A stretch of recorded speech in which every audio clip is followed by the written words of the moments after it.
चंद्रपूर जिल्ह्यात वाढत्या उन्हाच्या पार्श्वभूमीवर ताडोबा अंधारी व्याघ्र प्रकल्प परिसरातील वन्यजीवांसाठी विशेष उपाययोजना करण्यात आल्या आहेत.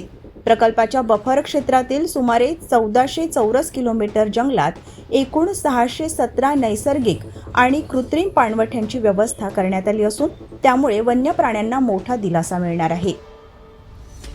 वन विभागाच्या माहितीनुसार या भागात 296 नैसर्गिक जलस्रोत असून पावसाळ्यानंतर साठलेले पाणी दीर्घकाळ उपलब्ध राहते. मात्र उन्हाळ्यात अनेक स्रोत आटण्याची शक्यता लक्षात घेऊन 321 कृत्रिम पाणवठ्यांची निर्मिती करण्यात आली आहे.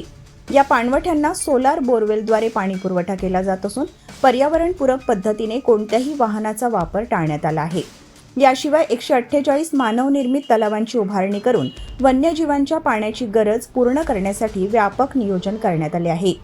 परिक्षेत्रनिहाय पाहता चंद्रपूरमध्ये 60, खडसंगी 21, मोहोर्ली 35, मूल 33, पळसगाव 16 आणि शिवनी येथे तब्बल 156 कृत्रिम पाणवठ्यांची निर्मिती करण्यात आली आहे.